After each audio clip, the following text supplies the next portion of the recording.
রাজধানী ঢাকার শাহজালাল আন্তর্জাতিক বিমানবন্দরের গোলচত্বর এলাকা থেকে চাঁদাবাজির অভিযোগে তৃতীয় লিঙ্গের ৫ সদস্য গ্রেপ্তার। বিস্তারিত থাকছে এনআইপি নিউজে।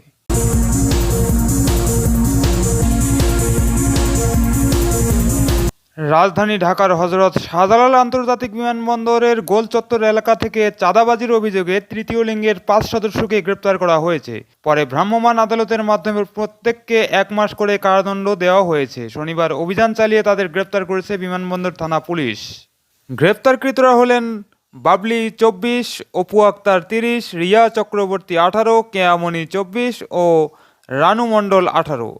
গতকাল সন্ধ্যায় বিমানবন্দর থানার পরিদর্শক অপারেশন খোরশেদ আলম গণমাধ্যমে বলেন, দীর্ঘদিন ধরে জনসাধারণ, বিদেশগামী ও ফেরত যাত্রীদের কাছ থেকে টাকা আদায় করে আসছিল তৃতীয় লিঙ্গের সদস্যরা।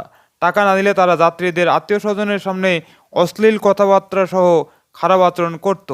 চাঁদা দাবি করে হয়রানি করার সময় তাদের গ্রেপ্তার করা হয়। আদালতের আদেশ অনুযায়ী পরে তাদের কারাগারে পাঠানো হয়েছে। প্রিয় দর্শক, এই প্রতিবেদনটি এখন এখানে শেষ করছি। পরবর্তী সংবাদ নিয়ে আবার আসবো আপনাদের সামনে। আর সে পর্যন্ত ভালো থাকবেন, ভালো রাখবেন এবং চ্যানেলটি সাবস্ক্রাইব করে এনআইপি টিভির সাথেই থাকবেন। ধন্যবাদ সবাইকে।